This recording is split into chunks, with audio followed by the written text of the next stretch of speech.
जय हिंद। आप सभी का स्वागत है आपके अपने YouTube चैनल सबका 9th एंड 10th क्लासेज में। तो कैसे हैं आप लोग? उम्मीद करता हूं आप लोग बहुत अच्छे होंगे। देखिए मेरे प्यारे भाई, आज के इस वीडियो में हम लोग देखिए इसको आज हम लोग बहुत ही बेहतरीन ढंग से समझने वाले हैं। तो यह वीडियो अगर आपको अच्छा लगे तो एक लाइक कीजिएगा, चैनल पर नए हैं तो सब्सक्राइब कर लीजिए, क्योंकि इस तरह का वीडियो आपको मिलता रहेगा। चलिए शुरू करते हैं। देखिए प्रश्न क्या रहा है, सिद्ध कीजिए कि √5 एक अपरिमेय संख्या है। देख सबसे पहले विपरीत मानेंगे, मतलब √5 अपरिमेय संख्या है ना, तो इसको क्या मानेंगे? √5 एक परिमेय संख्या। जैसे देखिए, जैसे मानेंगे माना √5 एक क्या है? अपरिमेय संख्या। अपरिमेय संख्या है, लेकिन आपको क्या मानना है यहाँ? परिमेय संख्या। क्लियर है? परिमेय संख्या है। अब देखिए √5 को हमने क्या मान लिया? परिमेय संख्या। अब परिमेय संख्या क्या होता है? तो परिमेय संख्या वह होता है जिसे हम p/q के फॉर्म में लिख सकते हैं, जहाँ p और q क्या होता है? कोई पूर्णांक होता है, जहाँ q बराबर 0 नहीं होता है। तो ये √5 बराबर क्या हम लिखेंगे इसको? p/q के फॉर्म में, जहाँ जो है q बराबर 0 नहीं होना चाहिए। क्लियर है? समझ गए? और यहाँ जो है जहाँ P और Q सह अभाज्य है, इसको आपको लिख लेना है। सह अभाज्य है। अब सह अभाज्य क्या होता है? तो सह अभाज्य जो है उस संख्या को बोला जाता है जिसका जो है HCF 1 होता है, मतलब मौसो 1 होता है। जैसे P और Q का HCF यहाँ क्या हो जाएगा? यहाँ जो है आपको P और Q का HCF 1 हो जाएगा। क्लियर है? यहाँ जो है सह अभाज्य का क्या मतलब हुआ? यहाँ P और Q का HCF 1 हो जाएगा। या फिर आप क्या बोलिएगा, या इसका दूसरा क्या होता है? P और Q में जो है 1 के अलावा कोई भी उभयनिष्ठ गुणनखंड नहीं होगा। क्लियर है? P या Q का HCF 1 होना चाहिए सहअभाज्य होने के लिए, या P या Q के में जो है 1 के अलावा कोई भी उभयनिष्ठ गुणनखंड नहीं होना चाहिए। क्लियर है? समझ गए इतना तक? अब देखिए इसको जो है √5 बट्टे में अगर 1 ले लेंगे तो कोई फर्क पड़ेगा नहीं। अब इसको क्रॉस गुना कर लीजिए, तिरछा गुना, इस तरह से। क्लियर है? तो क्या हो जाएगा? √5 इधर Q से गुना हो जाएगा, ये हो गया। अब 1 को P से गुना करेंगे तो P होगा।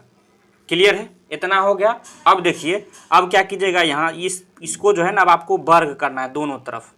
क्लियर है? अब लिखेंगे यहाँ दोनों तरफ वर्ग करने पर। एक एक स्टेप को आप ध्यान से समझते जाइए और देखते जाइए, आपको पूरी समझ में आ जाएगा। अब दोनों को वर्ग करना है तो देखिए √5 और Q इसका जो है होल वर्ग करना है इसे। अब P का भी जो है आपको वर्ग करना। वर्ग करने का मतलब होता है उसके पावर में 2 कर देना, मतलब होल स्क्वायर करना। क्लियर है? अब देखिए √5 का स्क्वायर क्या होता है? 5। अगर वैसे नहीं तो रूट से स्क्वायर से रूट कट जाता है। क्लियर है? ये आपको पता होगा। तो 5 और Q जो है Q² हो जाएगा। 5Q² बराबर क्या हो जाएगा? इधर P²। क्लियर है? समझ गए यहाँ? अब देखिए क्या आप इसको जो है आप इस तरह से भी तो लिख सकते हैं, Q² बराबर, ये गुना में है, अगर बराबर के इस साइड आएगा P² तो बट्टे में ये भाग में आ जाएगा 5। समझ गए? अब इसको क्या मान लेना है? समीकरण फर्स्ट। यह समझे? यहाँ Q² बराबर क्या होगा? यहाँ 5 जो है गुना में इधर बराबर के दाईं साइड आएगा तो ये भाग में आ जाएगा, यानी बट्टे में आ जाएगा। क्लियर है? समझ में आ गया आपको? ये समीकरण फर्स्ट हो गया। इतना तक कर लिए। अब आगे क्या करना आपको देखिए। अब यहाँ देखिए, यहाँ Q² जो है Q² बराबर क्या आया? P²/5। अब यहाँ जो है, यहाँ देखिए आप, यहाँ जो है अब P² जो है किससे विभाजित है? ये 5 से विभाजित है, तब तो इसके बराबर आएगा। तो P² 5 से विभाजित है।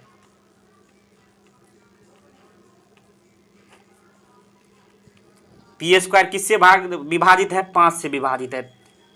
अब इसीलिए अब P² जब 5 से विभाजित है तो इसलिए P भी जो है 5 से विभाजित होगा। 5 से P भी जो है 5 से विभाजित होगा। इस बात को समझे कि नहीं? अगर नहीं समझे तो एक एग्जाम्पल से समझ लीजिए। देखिए जैसे कि मान लीजिए अब P² है ना, तो मान लीजिए 4 का स्क्वायर क्या हो जाएगा? 16। अब मान लेते हैं 16 जो है आपको 2 से विभाजित है, मान लेते हैं जैसे यहाँ 5 से विभाजित है, हमने 2 से मान लिया विभाजित है। विभाजित होने का क्या मतलब हुआ, पूरा पूरी कट गया, मतलब 8 बार में, मतलब शेषफल 0 है। क्लियर है। अब 2 से तो ये कट गया, अब इसका जब स्क्वायर रूट लीजिएगा, पी स्क्वायर है यहाँ 5 है, इसलिए 4 स्क्वायर का अगर स्क्वायर रूट लीजिएगा 4 स्क्वायर, स्क्वायर से ये जो है रूट कट जाएगा, मतलब 4 भी जो है ना 2 से विभाजित होना चाहिए। अब देखिए यहाँ क्या हो रहा है, 2 दूनी 4, जी बिल्कुल हो रहा है, 2 से कट रहा है, मतलब पूरा पूरी विभाजित हो रहा है। मतलब समझ गए, पी स्क्वायर 5 से विभाजित हो रहा है तो पी भी 5 से विभाजित होगा। इस बात को समझ चुके, जिस तरह से मैंने एग्जाम्पल से आपको समझा दिया है, मुझे आशा आपको समझ में आ गया होगा। अब चलिए इसके बाद आपको क्या करना है, अब देखिए ये तो हो गया, अब क्या कीजिए आप यहाँ, अब अगला स्टेप क्या आपका होगा, अब अगला स्टेप जो है क्या होगा, अब जो है ना मानना होगा, फिर से माना p बराबर 5k, यहाँ जो है k एक क्या है, पूर्णांक है। अब समझा देता हूँ क्यों हमने माना है, k एक पूर्णांक है, जहाँ k एक क्या है, पूर्णांक है। अब p बराबर हमने 5k माना, क्योंकि यहाँ आप देखेंगे p जो है ना 5 से विभाजित है। 5 से विभाजित होने का क्या मतलब हुआ, यानी p का जो है 5 कोई गुणनखंड है, समझ रहे हैं, 5 से विभाजित है, इसका मतलब हुआ p जो है ना, p का जो है 5 कोई गुणनखंड है, इसलिए p बराबर हमने 5 के मान लिया है। समझ गए। अगर नहीं समझ में आया, जैसे 5 से विभाजित है, आपको इसी को आपको p बराबर 5 के मान लेना है, जिससे विभाजित है उसी को मान लेना है। इतना तो समझ जाएंगे, क्लियर है। उसके बाद देखिए अब आपको क्या करना है, p बराबर 5 के हो गया। अब जो है समीकरण फर्स्ट, ये जो है समीकरण फर्स्ट में p का मान रखने पर, क्लियर है। अब समीकरण फर्स्ट में p का मान रखेंगे, समीकरण फर्स्ट क्या दिया गया है, तो दिया गया है क्यू स्क्वायर बराबर पी स्क्वायर बट्टे 5, तो p के जगह आप क्या रखिएगा 5k, तो 5k का स्क्वायर हो जाएगा, क्योंकि p स्क्वायर था, अब बट्टे में क्या है 5, क्लियर है। अब 5k का स्क्वायर कीजिएगा तो 5 का स्क्वायर क्या हो जाएगा 25 इंटू के स्क्वायर, अब बट्टे में क्या हो जाएगा 5। अब देखिए 5 से ये 5 बार में कट जाएगा, 25 जो है 25 5 बार में कट गया, क्या बचा 5 इंटू के स्क्वायर, मतलब क्यू स्क्वायर बराबर क्या निकला 5 इंटू के स्क्वायर। अब यहाँ से अगर आप, इसलिए के स्क्वायर अगर आप निकालना चाहते हैं, के स्क्वायर क्या हो जाएगा, अगर के स्क्वायर ये जो है 5 इधर गुना में है, इधर आएगा क्यू स्क्वायर के तरफ, तो ये बट्टे में आ जाएगा 5। अब इसको क्या मान लेना है, समीकरण सेकेंड।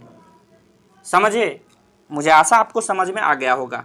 अब देखिए अब क्या करिएगा, अब यहाँ आप गौर से देखिए, यहाँ भी जो है, यहाँ जो है क्यू स्क्वायर किससे विभाजित है 5 से, यहाँ क्यू स्क्वायर 5 से विभाजित है,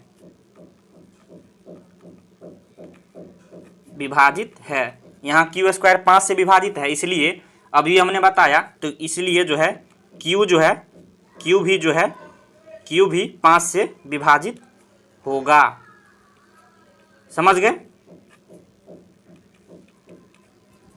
गए, इतना तक समझ गए। अब देखिए, अब एक बात बताइए, अब जो हमने माना है यहाँ √5 एक परिमेय संख्या है, और क्या माना है p और q सहअभाज्य है, मतलब p और q का जो है ना केवल और केवल HCF एक होना चाहिए, उसके अलावा आपको कोई नहीं होना चाहिए, क्लियर है। लेकिन हमने जो यहाँ अगर आगे बनाया है, तो यहाँ आप देखिएगा q, यहाँ जो है पहले यहाँ देखिए, यहाँ जो है p स्क्वायर 5 से भी विभाजित है, और q स्क्वायर जो है यहाँ q स्क्वायर भी 5 से विभाजित है।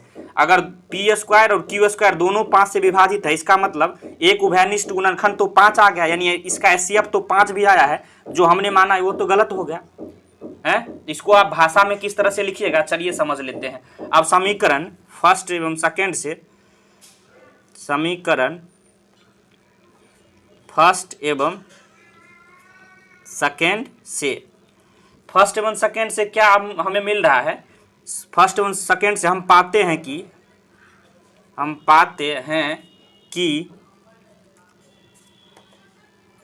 5 जो है 5 p तथा q दोनों से विभाजित है। इसका क्या मतलब हुआ, दोनों से विभाजित है, जिसमें क्या हो जाएगा, जिसमें 5 जो है एक उभयनिष्ठ गुणनखंड हो जाएगा, एक उभयनिष्ठ गुणनखंड है। क्लियर है? जब P जो है Q दोनों से विभाजित है तो 5 जाहिर सी बात है उसका उभयनिष्ठ गुणनखंड है। अतः हम कह सकते हैं, अतः हमारी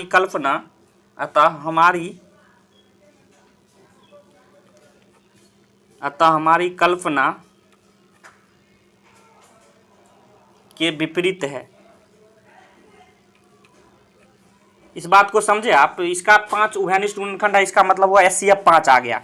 और जो हम ऊपर माने हैं कि P और Q जो परिमेय संख्या है इसका सहअभाज्य है, मतलब इसका HCF 1 और केवल 1 होना चाहिए, उसके अलावा कोई भी उभयनिष्ठ गुणनखंड नहीं होना चाहिए। लेकिन यहाँ हमने जो है देखिए आगे सॉल्व करने के बाद 5 आ गया, मतलब इसका HCF 5 भी है, तो यह तो गलत है, तो हमारी कल्पना के ये विपरीत हो गया। क्लियर है? विपरीत है कि आगे देखिए P तथा Q में एक के अलावा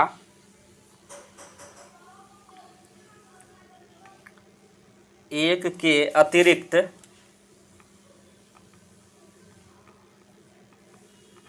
अतिरिक्त कोई उभयनिष्ठ गुणनखंड